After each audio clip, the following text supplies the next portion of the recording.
and it let out this blood-curdling, guttural scream.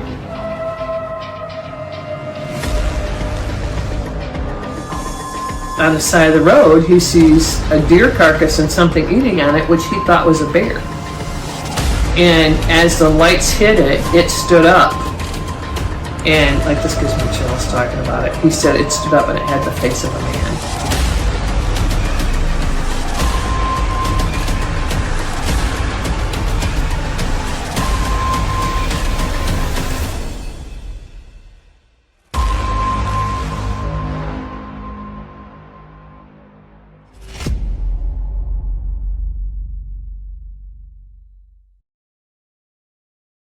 Hello and welcome to another episode of the Bigfoots of America podcast show.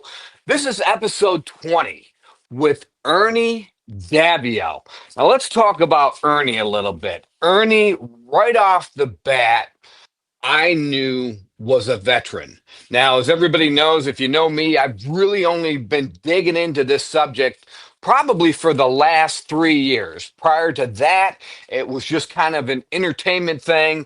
But now, I am just so deep into the subject of Bigfoot, Dogman, all of the paranormal. Well, just the other day, I got to talking to Ernie, and I realized, wow, this guy really knows his stuff. He really knows the depths of the subject. And Ernie had his first encounter back in the mid to late 1980s. He will be speaking June 7th at the Cobble Mountain Critter Festival in Russell, Massachusetts. So that's June 7th. So if you want to see him speak, man, I might even try to get out there at the Cobble Mountain Critter Festival, June 7th, to hear Ernie speak. And that is in Russell, Massachusetts, once again. But yeah, Ernie seems to have so much depth and knowledge. We had I think about an hour conversation the other day.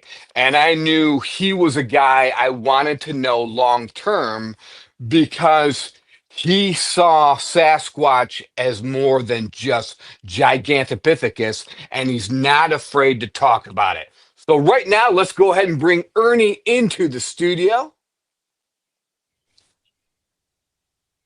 Hey, Ernie, you there?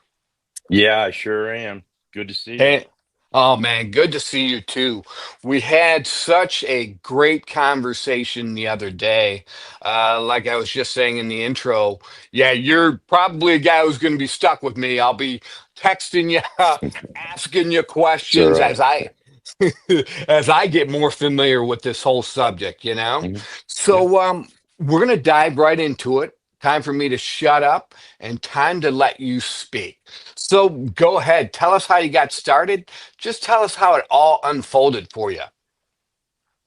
Um, Bottom line is, growing up, I did a lot of hunting and fishing. We grew up in the hill towns of Western Massachusetts, and I remember back as a kid seeing the called the Patty film, and I just thought that was just it was highly possible, but she probably she or it was probably passed away from old age or whatever the case may be.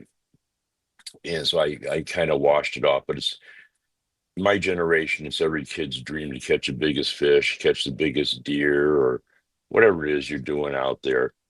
And I kind of had it in the back of my mind, but that would have been a really cool thing to see.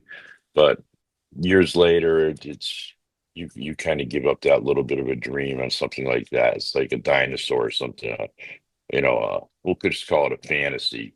So I became a non-believer at that point. If you told me that you've seen one, then I would just automatically have figured that you were hallucinating or something was wrong. You're drinking or smoking something or whatever.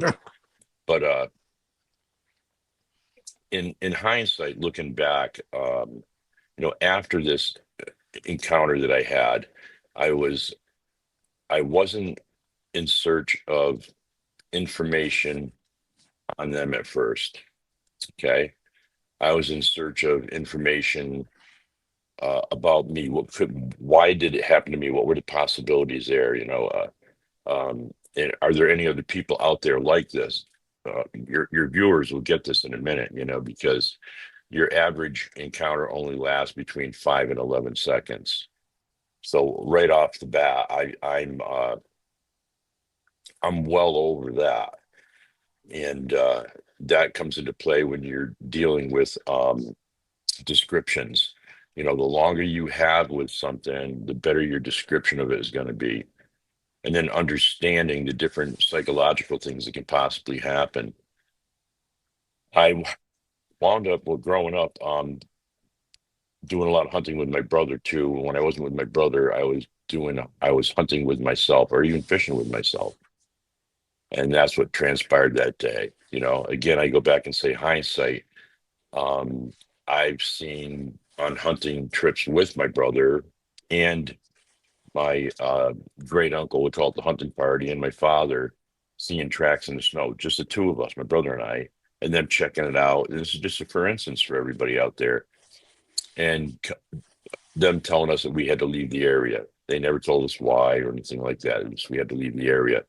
So all this came to light with me on thinking back on, have they always been around me, or you know um, were there things that I wasn't aware that was going on? And the answer to that is yes. You're going to hear a lot of people say that some of the things that they do is very subtle. You just might not notice it. It's almost like it's being done purposely to see if you will notice that, and that starts the whole ball rolling with them, I believe. Okay.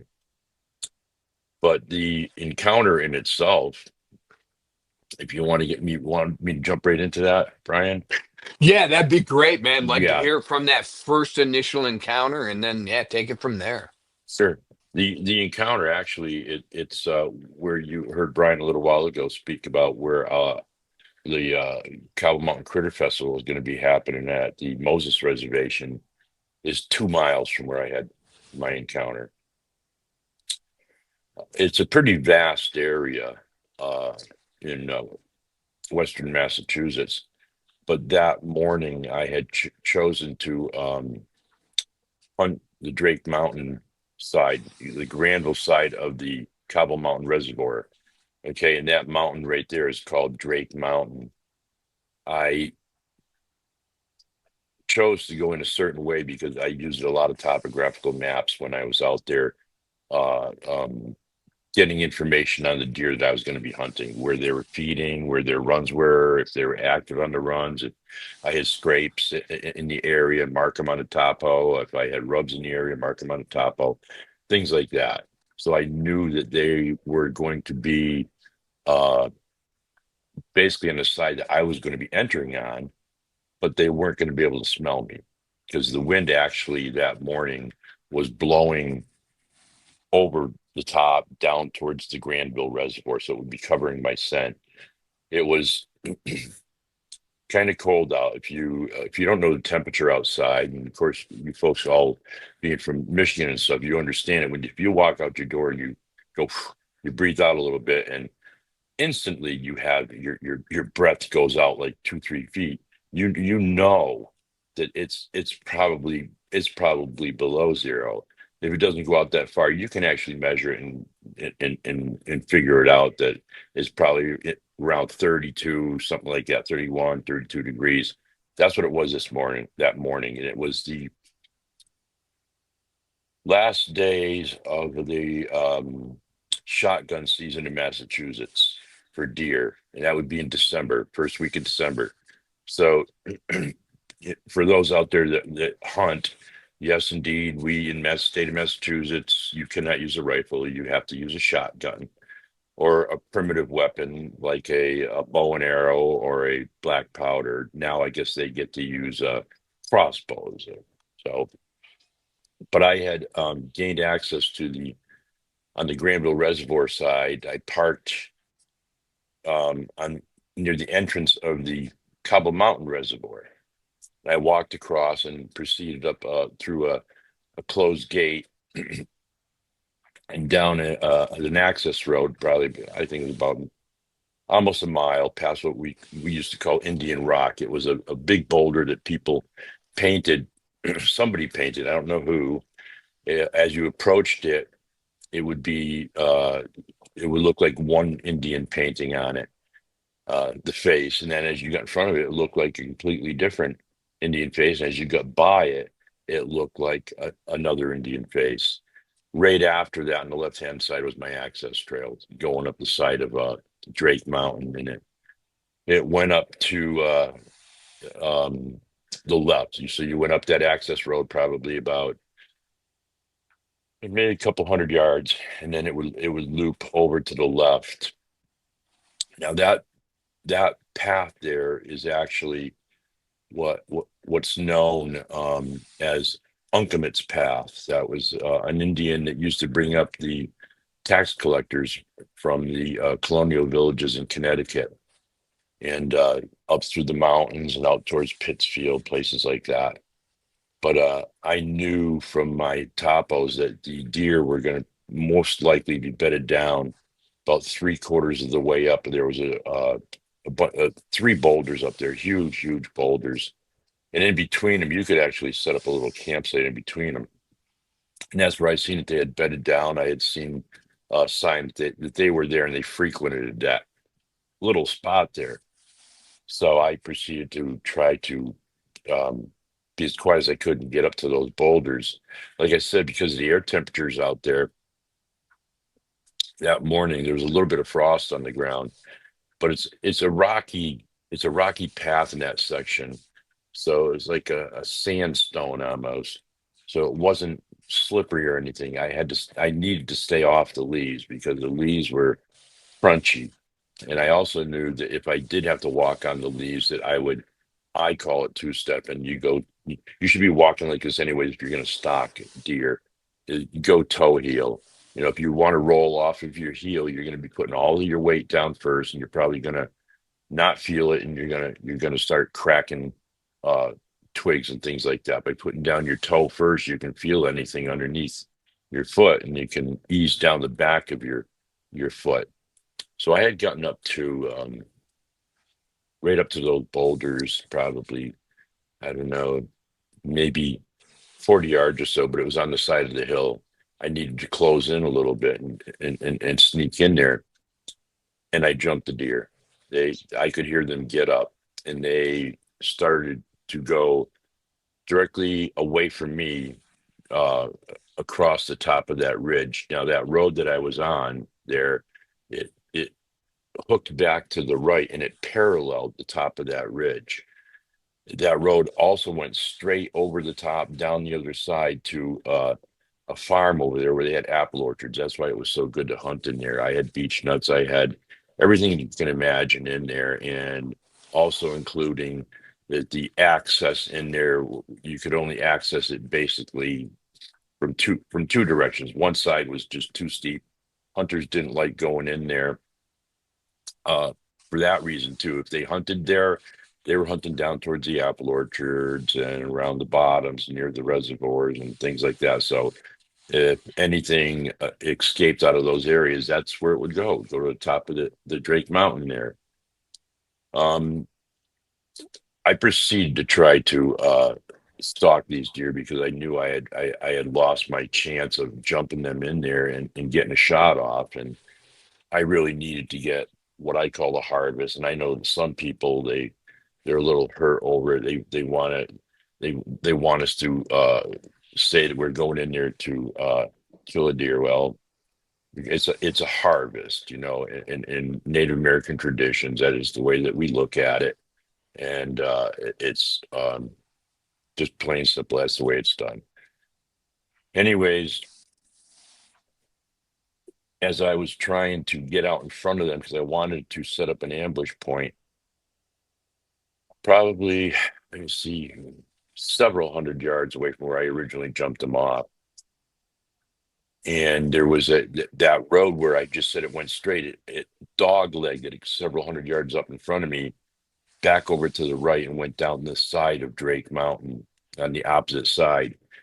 right on that dog leg right there, there was a stone wall that went between the path that I was on and the dog leg section. And my objective was to get out just past that stone wall and just crouch down and wait for them to come over the stone wall. And I could probably bag one right there.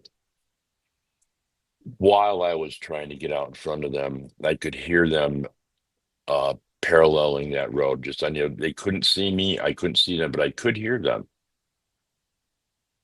I could also hear something on the other side of them, and I just attributed it to the fact that it was probably a buck. It sounded pretty heavy, but again, that this is hindsight. I washed it off. My focus was on the deer. My objective was to be moving when they moved, try to be as quiet as I could possibly be, as quick as I could be to get out in front of them. And I succeeded in doing that. As I got out in front of them, that little area I was just describing to everybody, I scanned that area to make sure there wasn't anything in the area, a squirrel, a grouse, another deer even, anything at all that was going to give my position away so that they wouldn't go away from me. They would keep on coming. I didn't see anything there. I didn't see anything there at all. And it's pretty clear right in there. I set up my position, but between the stone wall and my position now, there were several pine trees, big pine trees, but they were spaced out. So when I describe this area, it's no matter which way they came over the stone wall, I was going to pretty much have a clear shot, and my clear shot could be anywhere from between, we'll say, 40 yards to 75 yards. I could have taken a shot, because I carried slugs in my shotgun. I don't believe in carrying buckshot at all, unless I'm going to go into heavy brush, like maybe mountain laurel. You folks should be familiar with mountain laurel. And the second part of that would be because I don't want to wound it. I want to knock it down immediately right there. As I set up my position, I could hear the deer coming, and they seemed to be slowing down. They were periodically doing that, and I got the drift that what they were doing is they were browsing. And other people that are listening don't know anything about it. Just means they're eating. Maybe they're picking up stuff off the ground, acorns, whatever, or just taking little pieces of twigs or whatever. Because even though it was the first week of December, we didn't have any snow on the ground as of yet, which I was really happy about. Well, I set my position up facing that stone wall, and I crouched down a little bit, and I shouldered my shotgun, and I'm listening to them, and they're getting closer, and they stop, and it sounds like they're scratching up a little bit, and they're probably browsing, and I noticed movement on my left side, my 9 o'clock, and about 35 yards away from me, and it's on the ground. I looked over a little bit. I didn't want to turn my head away. I didn't want to take my focus off of the deer on the other side of that stone wall. I need to know what this is. And it appeared to be long. So I immediately, your brain is going to go into taking that peg and trying to put it in a hole. And I immediately started doing that. And I'm thinking that it's probably a deer. It could be a deer. It had its head around the other side of the tree. It's close to the ground. I really can't make it out that well, but I see the silhouette. And if it is a deer, I'm not going to shoot it, because I was told that you don't shoot deer if they're sleeping or they're laying on the ground. It's not right. And if you do that, you're going to get in trouble. They're going to know when you take it to a check-in station. We're required to take our deer to a check-in station, and they check it. They take a little piece of the meat to check for a disease, to make sure there's not an overpopulation of them in the area. They can tell that because the deer get certain diseases there. And I'm still hearing the deer on the other side of that stone wall. So it starts scrunching up the tree, not getting up, scrunching up to that tree. And I know it's not the deer anymore. It's a big bodied animal. And now I'm thinking it's probably a bear. And now I'm concerned about this. Just to remind you, I'm still trying to maintain what's going on the other side of that stone wall, but this has got a little bit more of my focus now. Because if it's a bear, I could be in a lot of trouble, and I don't know where it came from. I didn't see this bear prior to coming into that area because I took a good look at that area. There wasn't anything there, and I didn't know if it came out of a tree. Could have had cubs in a tree, and at 35 yards or so, if it got wind of me, it could have bum rushed me. And I don't have a bear permit. I would have to take it, but that's just a big hassle right there. That would have wrecked my whole day right there. It started getting up more. Now I can see it really appears to be the silhouette of a man. That's what I'm looking at over there. Still having its head on the other side of that tree. So now I'm more focused on that deer on the other side of that stone wall. They're starting to move a little bit. And this guy gets up even more. Now I'm thinking if these deer come over that stone wall, he's not going to see me. If them deer come between us, I'm going to get shot. I could get hit with buckshot or whatever. I hunted that area expressly because people didn't like to go in there for other reasons. Then it's steep, it's kind of hard to get in there, and it has a lot of legend, we're going to call it, to it. We're sort of kind of afraid, and even to this day, I'll probably get into towards the end here if I can remember, that people are terrified to go in there for whatever reason. It didn't bother me. I didn't really totally believe in some of the things that I was hearing from that area anyways. But anyways, this guy, he's getting up. And now he's pretty big. He looks pretty big to me. My focus is going back on him because he's really big. And I'm curious on also being in my position, and I want to move my position up so that if them deer come over that stone wall, and they run between us, he needs to know that I'm there. So I move my position up just a little bit so that if it happened, I would be in his peripheral. Now he's fully hugging the tree. He's standing totally erect next to the tree with his head still on the other side of the stone wall. So he doesn't know I'm there, but I'm now looking at him like absolutely the biggest human being I've ever seen in my life. And at that point right there, all hell broke loose on the other side of that stone wall. I was hearing not branches breaking, I was hearing limbs breaking. I was hearing boulders clacking. It sounded like something came out of the trees on these deer that were on the other side of the stone wall. I mean, a ruckus over there. It sounded like somebody was taking like a baseball bat and hitting a 250-pound bag as hard as you could possibly hit a bag. It was just thuds going on over there. And that's when this being, I'm going to call it, stuck his head around my side of the tree. And as soon as he stuck his head around my side of the tree, I was really, I'll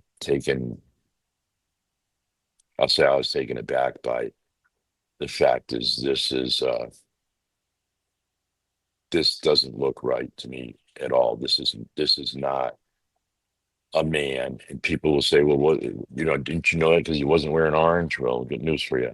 I wasn't wearing orange either. And there are a lot of hunters that go out there and they go in pretty deep that don't wear orange because they don't want to be sighted going in, giving their hunting spot to anybody, the location,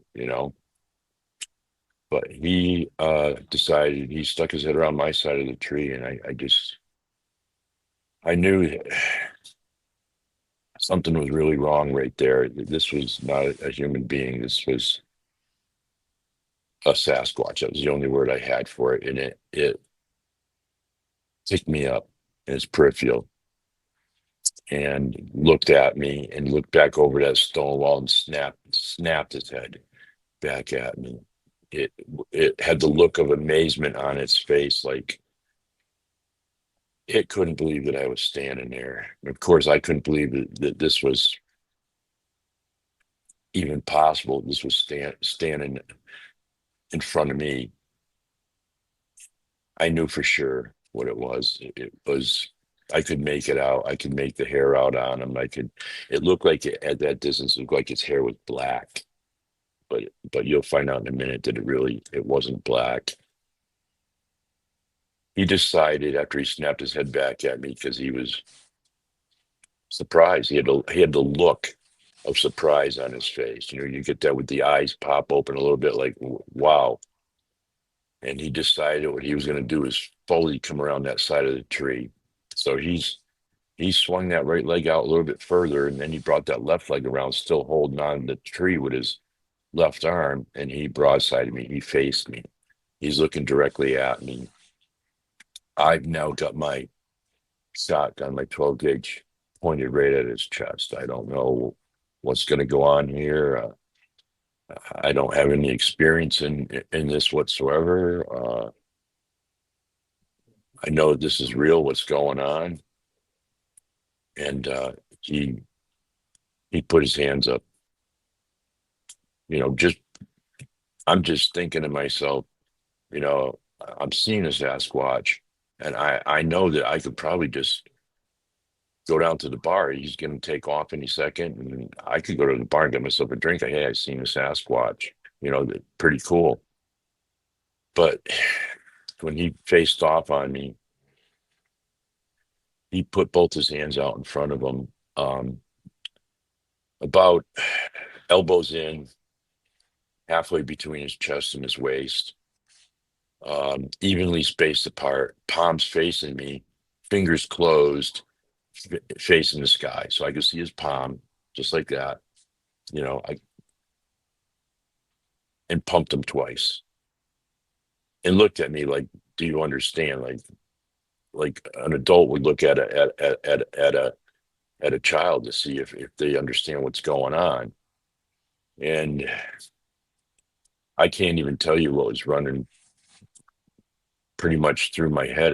It was just unbelievable seeing one standing there.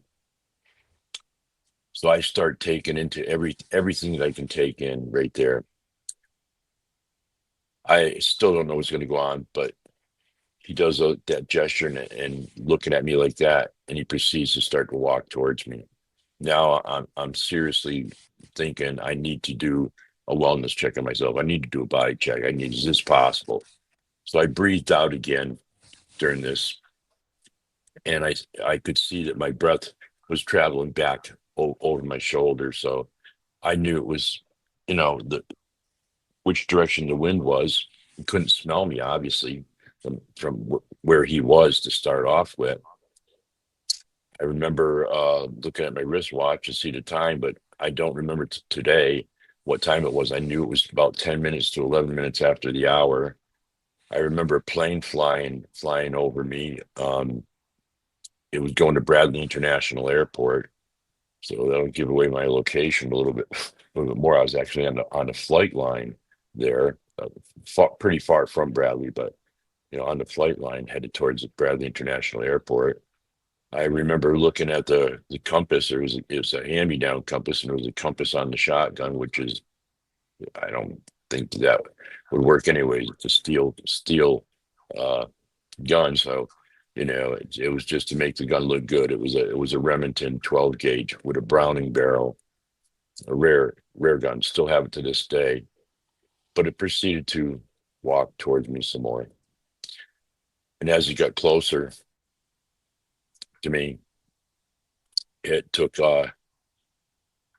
its right hand and closed fist, pointer finger, and pointed it towards my chest and then his own chest.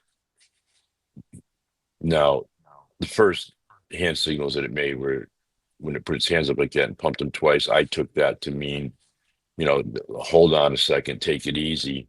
So I started lowering my shotgun at that point also. I felt comfortable. I felt like this thing was trying to communicate. I didn't know anything about him. I hadn't heard horror stories. Internet was brand new, so I know very little about the internet today. A lot more than I did back then, but you can only imagine that there wasn't any way that I was going to get on the internet and be checking all this stuff out back then. I was interested in other things. But he pointed towards my chest, the middle of my chest, and then he pointed towards his chest.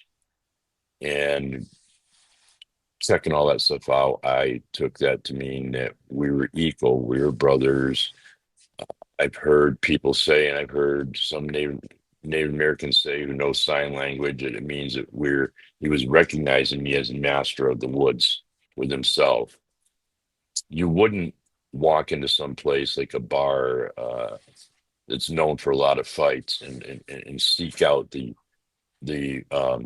meanest drunk in the bar and point toward yourself and then point directly towards them. You're picking a fight. That's what you're doing. This wasn't like that. That's just the way it is. If you look it up, you'll see that hand gesture, even in, I think, pig sign might be just what I said it is. He tried to get me to understand that it was okay, lower your shotgun, but he's checking me out. Remember in the beginning is he couldn't believe I was standing there. I don't really, I think he knew what I was, but he didn't know how I got there. And he was curious. He was really curious. And maybe am I real? He proceeded to walk closer to me.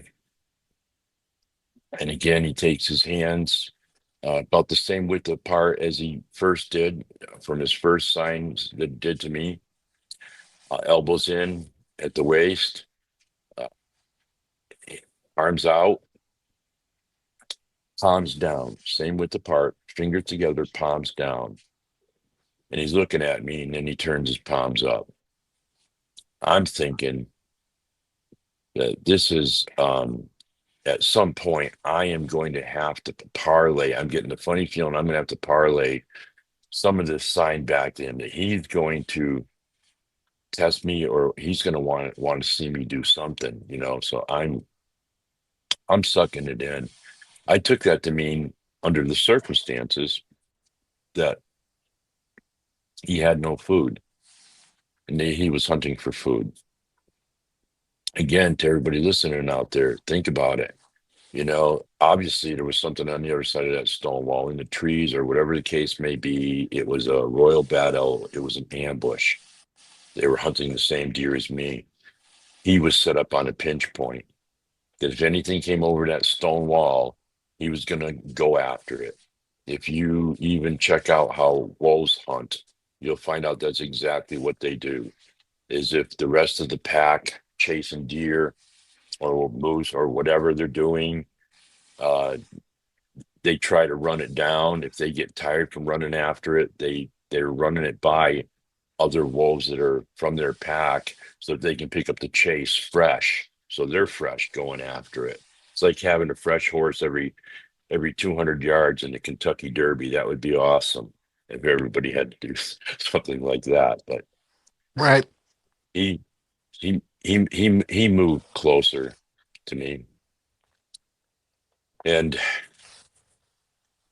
he makes another hand gesture to me. Now he's close enough. I can see his eyes, and they were blue.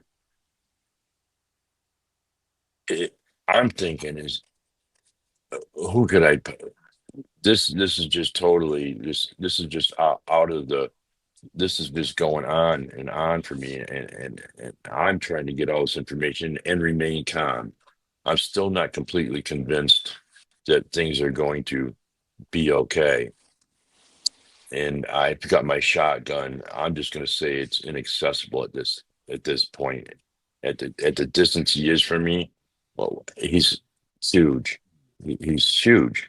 I'm 6'3", and I was dwarfed by this being, this forest person.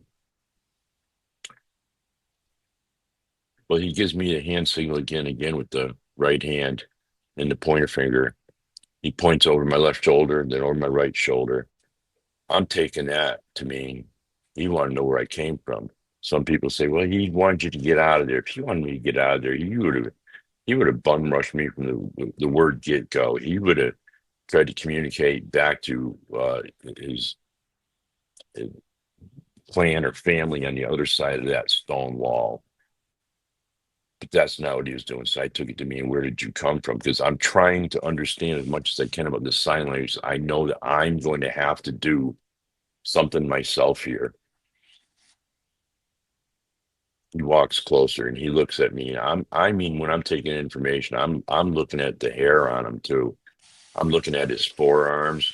I can assure you, where you have hair, they have hair.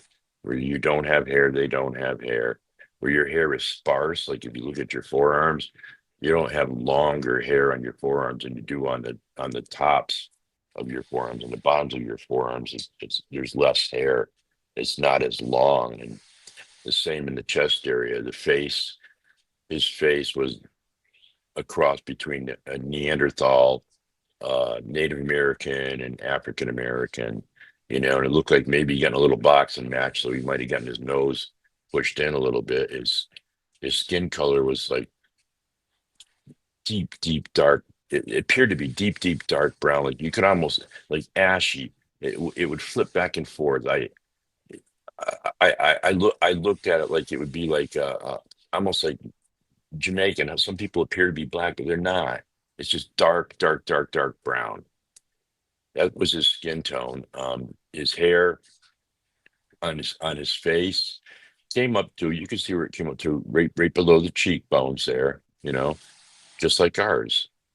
And it blended in so well. At 35 yards, I really couldn't tell if the hair was all over his face, like some people say, or if it was just in some parts. He looked all hairy at that. His hair was between 5 and 6 inches long. And I'm not saying on the face, that was shorter on the face. Okay. And at this range that I'm at now, I can definitely see skin. Yes, he had a brow ridge, blue eyes again. Very well built, extremely well built, but I was not completely checking him out. If anybody gets my drift there, when I say it was a male, it didn't have breasts. So yes, it was a male. I'm not checking anything else out. He's checking me out at basically the same time. I didn't want anybody getting the wrong impression during the encounter here. Now he's a lot closer to me. I think to protect my own psyche, I used to like to say it was probably 5 yards, but you're going to hear was quite impossible. I never wanted to really admit to people because it bothered me. It really bothered me quite a bit. He took his hand, and I could see the back of his hand when he started sticking his hand out. I could see his fingernails. It's very clean. Very clean. And I've taken a lot of reports, eyewitness reports, where there's a lot of people out there don't want to talk to anybody about their encounter, probably because of reasons like this. They want to speak with somebody who's had a definite encounter and similar to theirs. But there was no stink. I was standing downwind, so I would have smelt it. There was no stink. I believe that when people smell them like that, they've either been out there near a frog pond in a cow pasture, or rolling around in a swamp with some skunk cabbage or something like that, or maybe dumpster diving. I don't know, but I'm not the only one that's been close to him and didn't smell anything. But he's got his hand out to me, and when I say his hand out to me, I don't mean arm's length out to me. I mean, he's got his hand down between the two of us. He's standing that close to me. I'm standing, I stood below his shoulder, just a hair maybe above his bicep. I'm 6'3". Well, he turned his palm over like he wanted me to look at his palm. For whatever reason, I have no clue. Even to this day, I've had somebody ask me if I noticed a scar. I guess if he had a scar in his hand, that would have been a sign of the covenant. The sign of the covenant, that scar is like blood brothers. So you would cut your finger and you would do that with your buddy. My generation was kind of into that at one time, you know. But he's got his palm down between the two of us, and I'm looking almost straight down at his palm. And you know, he brought up so I could see it very, very well. But I'm dropping my right hand down to my sidearm. I carried a sidearm, and I used to be a fighter. I trained in martial arts, so I'm moving my hand to my sidearm without moving my shoulder. I thought I was being tricky because I'm concerned. I don't know why he's doing this.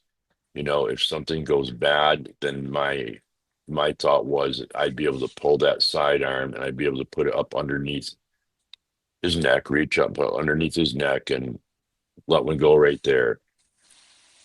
The back of my mind, I know there's more on the other side of Stonewall, so I was concerned, but he caught the movement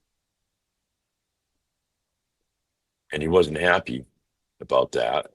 He took his left hand and he tapped his right hand. I could hear it. That's how close it was to me. He tapped that right hand, wanted me to look at his right hand, his palm.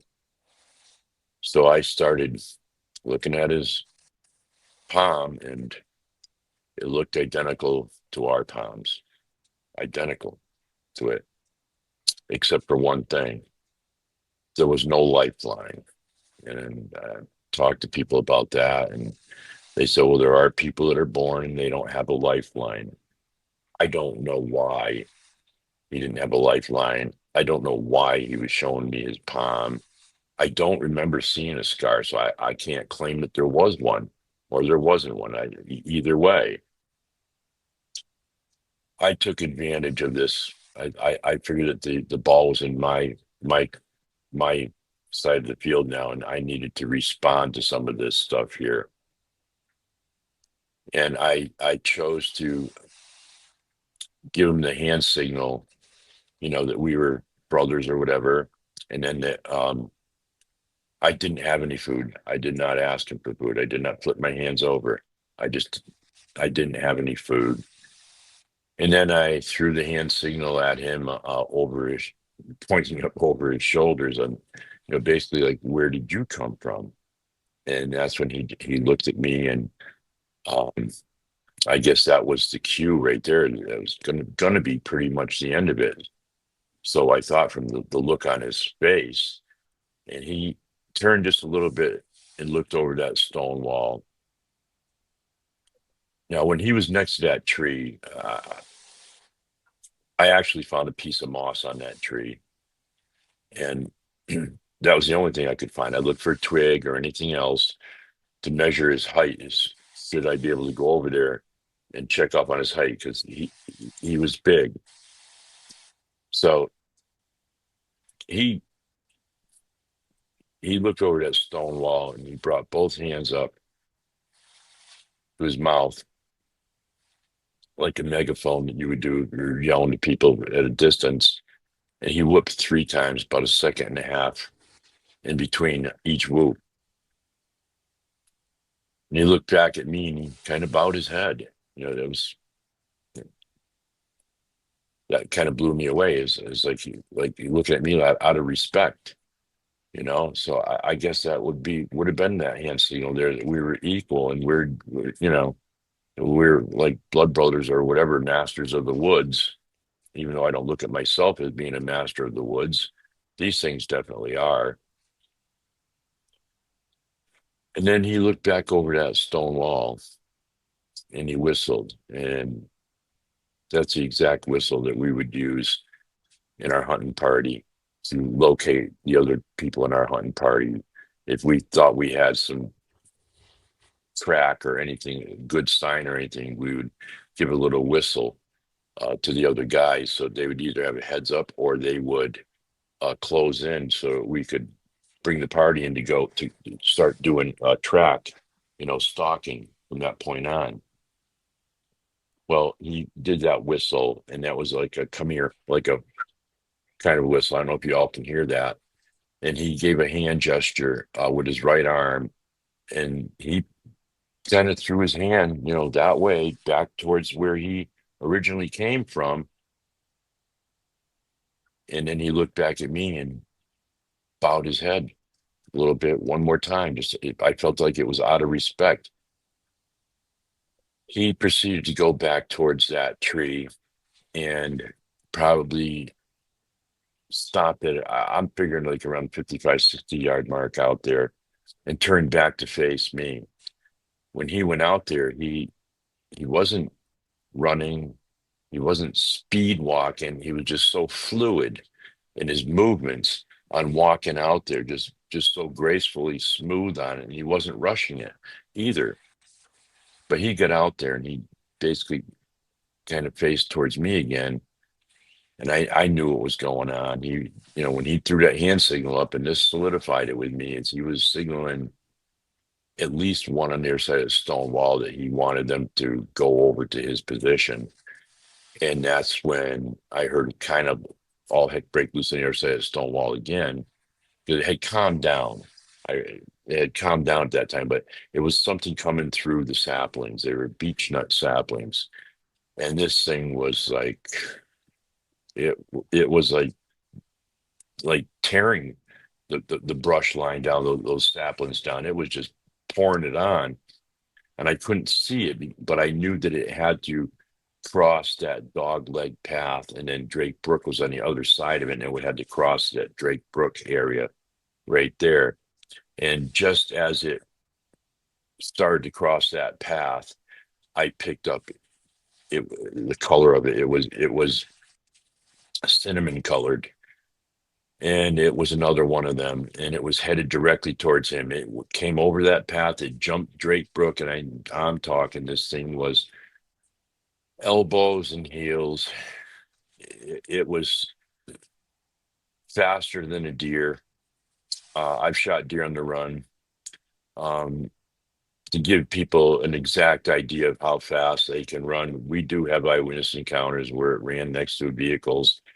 They've been clocked at 52 miles an hour. They blow your minds. And you hear people say, well, it chased me out of the woods, but I was able to outrun it. That's okay. That's in your mind. You're able to do something like that.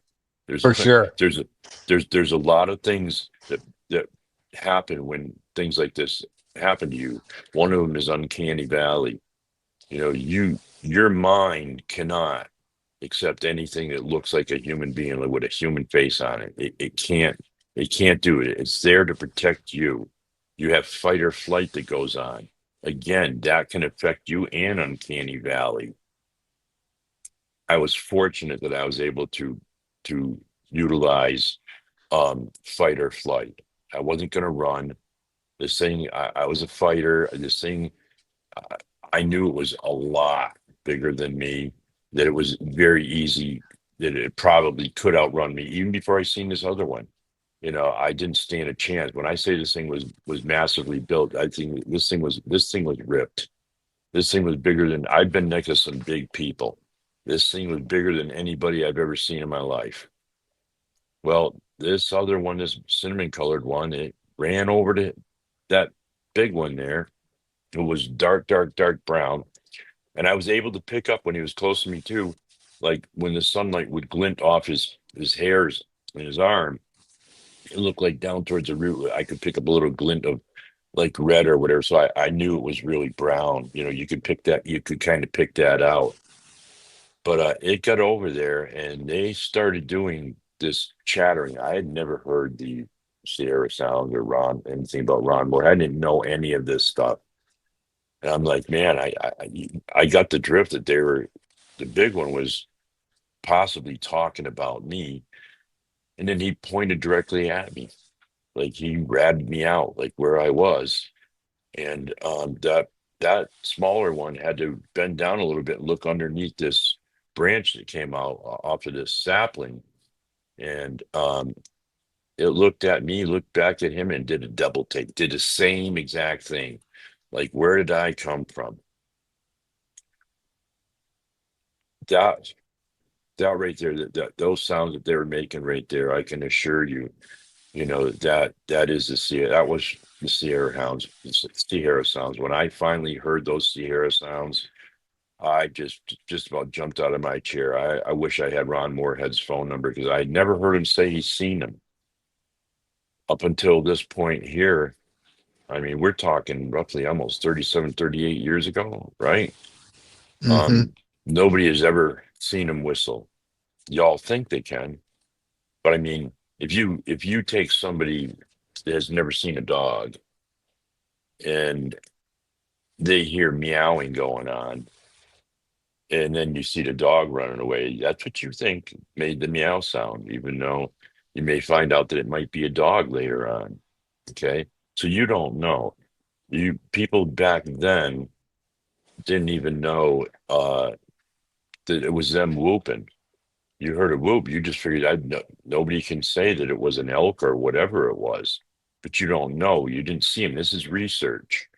Okay, that's why this community is getting broken up like it's getting broken up. We need to research because without this research, science is only going to accept a DB. Mm. Okay, we need and you need two of them. So you just wiped out a family. That's what you did.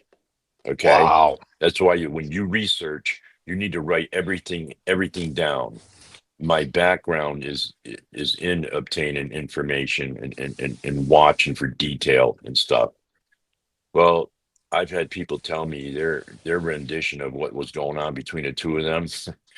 That big one was obviously an alpha to some extent, set up on a pinch point and was chewing the smaller one out, which stood over its shoulder, still shorter than it, but over its shoulder and still bigger than me.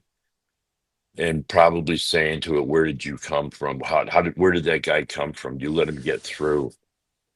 How did that Wow. happen?" So it was right there that I mean, it was going to throw another hand gesture at that point too.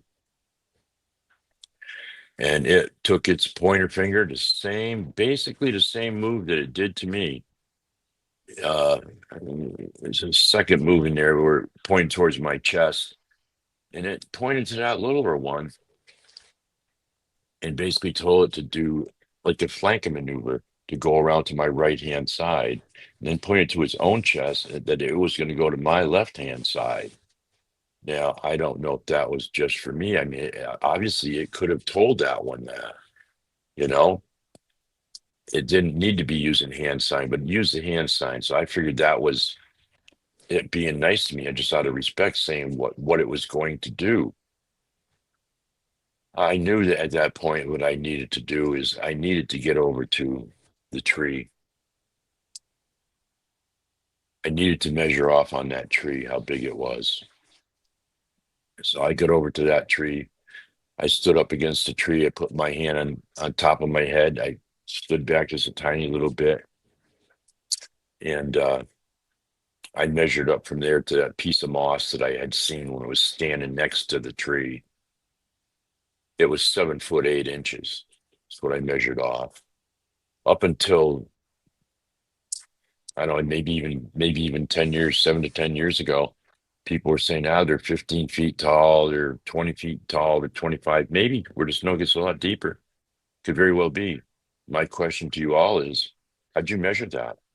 Do you realize how difficult it is when you're out in the woods to measure distance? Never mind measure height. What you may think may be a really big deer might be standing a lot further away from you than you think it is. And that's why you just missed it when you took a shot at it, because you thought it was closer and so on. It goes like that. But he was 7 foot 8. I figured him to be north of 500 pounds, up around, some people tell me it's something that big's got to weigh about 600 pounds. And I said, I'm telling you, this thing was really, really fit. I could see where there was a bit of a knoll right near that tree. So my thought is this forest person was down on his belly, had crawled up to that tree. That's why I never seen it to begin with. it was trying to get to that vantage point for that ambush.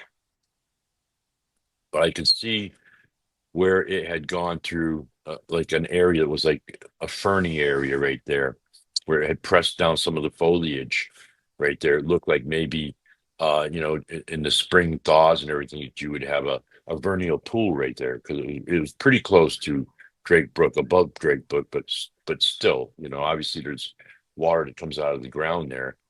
And I decided what I was going to do because I could see the impression on the foliage here that it was pressed down.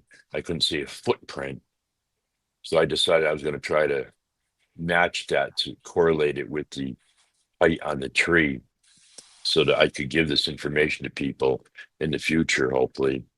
And I couldn't match that stride. And he was relaxed when he moved away from my position and went out to that 55, 60 yard mark.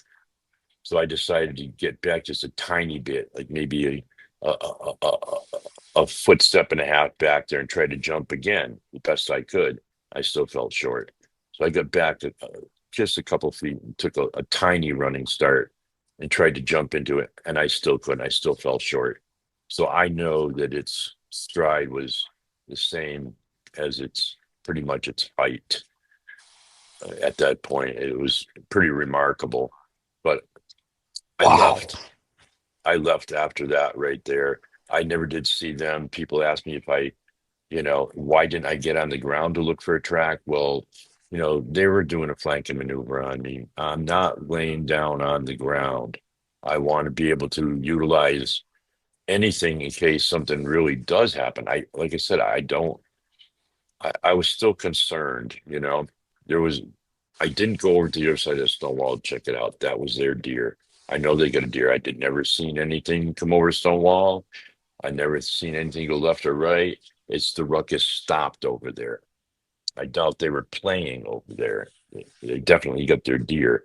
From that point, I left, and then it was the usual. When I got home, I just started, trying to draw what I was seeing. I was saying to myself, man, this is incredible. I think I got some information here that to share with everybody that is going to blow everybody's mind away. Not only did I just see one, but this thing that can do an awful lot of stuff.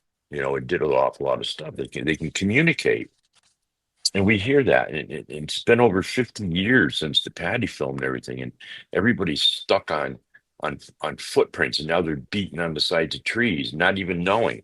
And you'll hear people say, and science is telling you this. They'll say, well, footprints are not evidence of of them existing. Well, if you're going to go hunting with me and you're insistent, we're camped out and we're going to eat whatever we catch, and you decide you want to go sit next to a field with no sign of deer in it, with no deer tracks, well, I got news for you. I'm not sitting down there. I want to get a deer. If there are tracks, I don't care what kind of track, rabbit track, squirrel track. If you're after a squirrel, you're going to go where the squirrel tracks are. That's evidence of their existence in that area. They're going through that area. We need to keep a lot of these things in mind. And we also need to keep in mind what I just said, that these things are intelligent. And so people, when they want to say, well, I go out there all the time, and I've been hunting for years, and I'm out there in the woods and this and that, and I've never seen them. Well, I hate to tell you this, but most people that have been attacked by a bear never seen the bear until it was too late. The bear already knew that you were there. They will set up an ambush point. Grizzly bears are known for doing that. If they know you're coming down a trail, they get around in front of you. They're going to wait for you. Talk to some professional hunters. You may be in for a surprise. But that's pretty much it. I mean, there's a lot of information that I've gained over the years by talking to a lot of the eyewitnesses. And I tell people too, is this is no different than a 5 to an 11 second one, because you have just as much information. You have a piece of information that fits into the puzzle, and people will wash it off because they just want to hear a little bedtime story.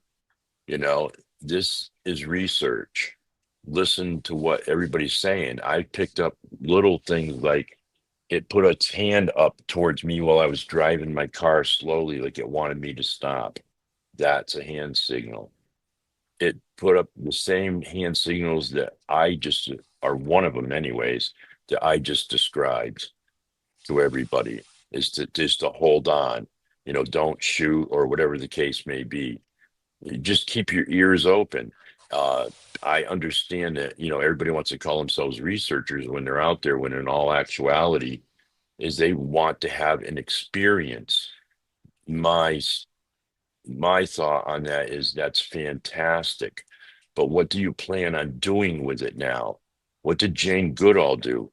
If one steps out in front of you on the trail, are you going to turn and you going to run? That's the equivalent of going over to your neighbor's house that just moved in and banging on their front door. And before they answer it, you run away.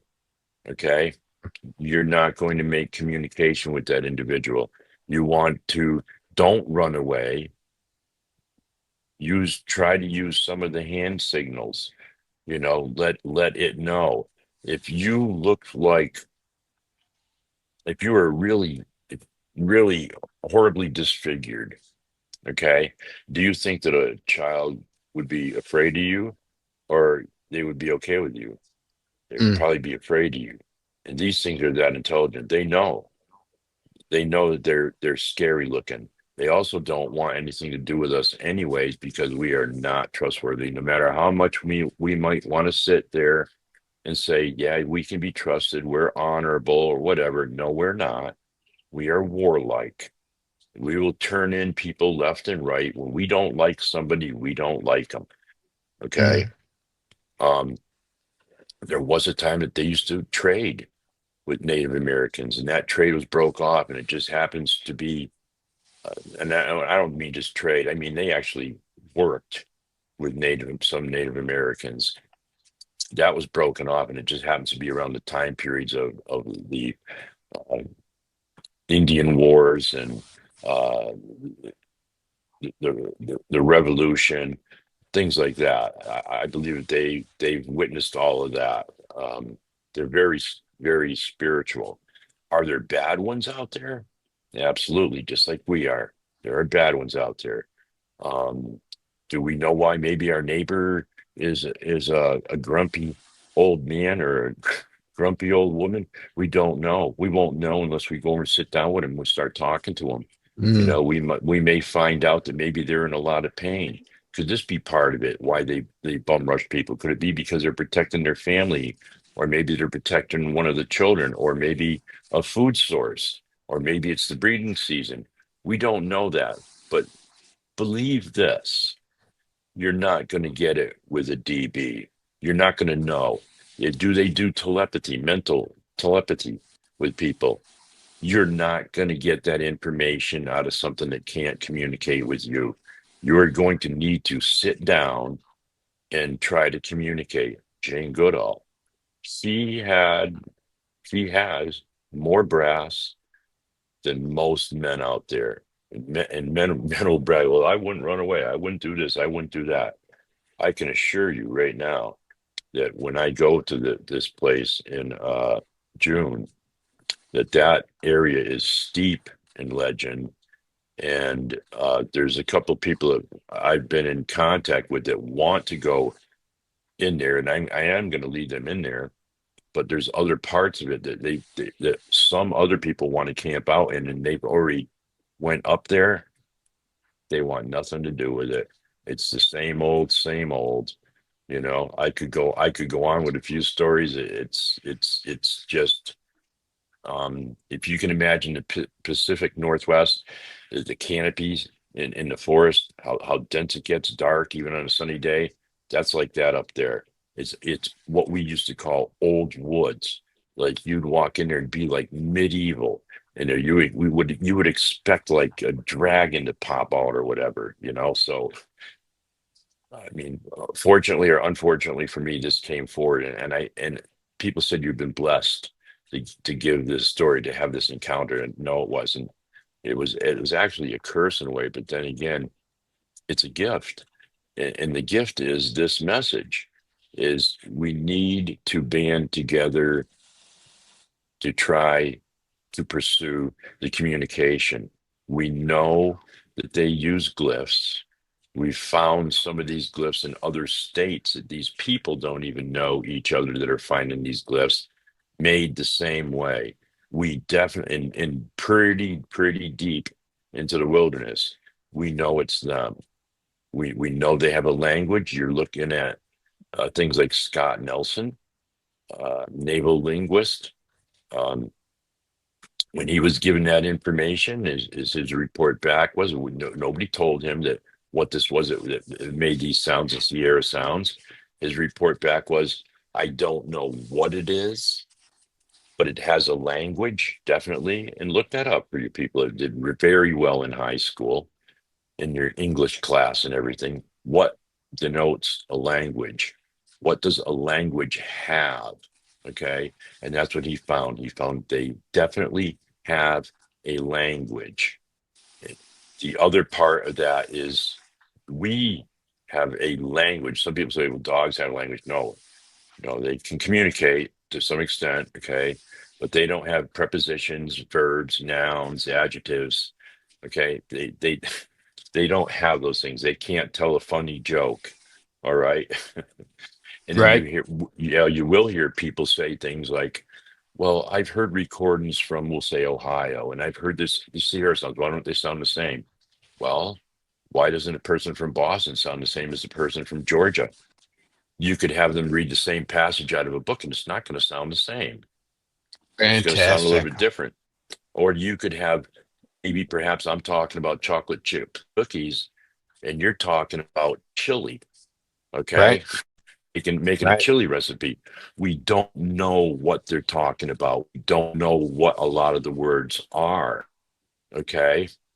Yep. Some And people I say, would well, contest.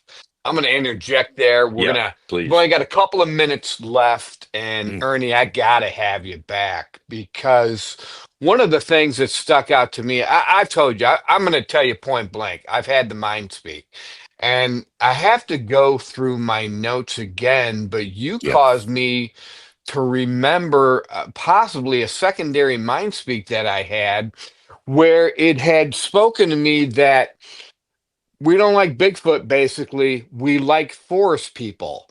And when you keep saying forest people, and that brought that back to me, like I said, I'm going to check my notes, but real quick, because we do have to wrap it up and we're definitely going to have you back. Why, Ernie, do you feel so pressed to call these people, and I'm going to call them people, maybe their own species, but forest people as well? Digging back into my mind, you seem so impressed to refer to them as forest people. Talk about that. Because that's the way they acted. That's the way this thing acted. They acted like a people. They acted just like a people. People want to talk about, are they aware and this and that. It acts like a people. It looks like a people. That's what it looks like. It doesn't look like a gorilla. There's no gorilla like. What part of it was gorilla like? You know, just really quick on the mind speak. These are things that we need to prove, and we need a live one in front of us, in front of somebody. We need. I think they have a gift. They have something to give to us, and there is a lot of legend in this, a lot of history in this, Native American that you'll probably hear the next time I come on. But they are definitely a people. Are they the lost tribe? We don't know. We don't know that. Fantastic. But it's Now, not an animal unless you want to consider yourself an animal. You can say right, they're a primate. Well, we're a primate also. right. Okay. So let's really take a look at that. We got to take into effect that uncanny valley thing that's going on there when somebody's trying to describe it. You couldn't describe your own mother in at a sunset running 100 yards through the woods. You wouldn't know that it was your mom. You wouldn't be able to, and you only had 5 seconds to describe what it was. You couldn't describe your own mother through somebody who's never even met your mother and having them draw a picture that looked like your mother. It's very, very difficult. The pictures that I have that were drawn for me were drawn by a very, very good artist over the course of like 7 months. And we worked on Awesome. it. We worked on it, a lot, 2 to 3 times a week. Is this correct, Ernie? Is this correct? No, you need to change that. little things like that. Okay, because that we don't, I don't like the AI. Okay, and Right. Either do I. right, Totally everybody's, agree. yeah, everybody's a digital creator out there, and they want to know. They want to know what does it look this look like, so they can make it look better and better and better. And it's totally the communities. The water is getting muddied really really bad. We need to take this the next step. We need to move this football down the field. Way beyond tracks. We are way beyond hypothesis. We are now into theory on behavior. That is where we are. That's where the real researchers are. And if you're going to have this experience, you're going to have to know how they behave. You're going to have to know what you're Fantastic. looking for. Fantastic. Hey, Ernie, let's wrap it up there real Great. quick. Tell people how they can contact you, your Facebook, whatever. Just go ahead with all of that right now. Yeah. The drawings that I was just telling people, I have a little store. It's New England Encounters dot Etsy.com, all lowercase letters. You'll see maybe one or two things on there that are AI, but you will see the actual drawings on the shirts, and you can put it on anything. This is my way of getting the message out there and getting people to come over to you and ask you about the shirt, because it shows that one doing one of the signs. There's like 4 or 5 different signs on there. So I'm just asking people to just kind of try to push us with me a little bit and lock elbows. And we don't need to DB. We need to educate people that this is a people, a forest person is what it is. And they do communicate. And perhaps you get to sit down with one, and, who knows? Because the people out there, they have done that. Mary Green, one of them, so hopefully Fantastic. we can do that. Ernie, I'm on board with you, brother. We'll talk more in the future, and we're definitely going to have you back because I need to expand my knowledge and maybe even change some of the way I've been thinking in the past because I want to be truthful about all this. If they are forest people, I want to accept that fact. And I love it, man.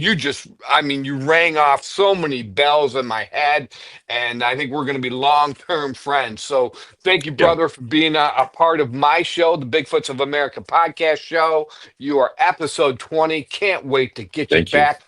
I'm going to go ahead and put you in the green room, and I will be right there in a moment. Sure. Thank you.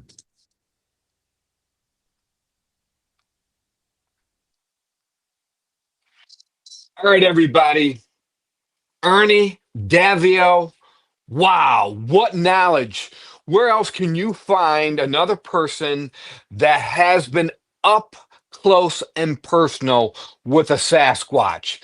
I'm so excited. I'm so excited. I already consider him a new friend.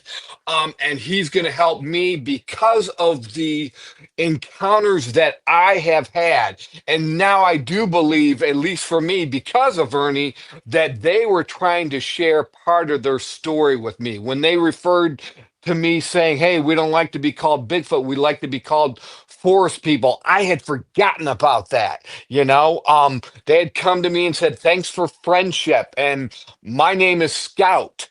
So they have a message, and I want to learn more about that. And I think Ernie Davio, with his up close and personal encounter sighting, has that knowledge. They gave him a chance to know a little bit about them. And so we just appreciate Ernie being on this episode so very much. So all of you out there, like I always say, stay tuned for more of the Bigfoots of America podcast show. See you next time.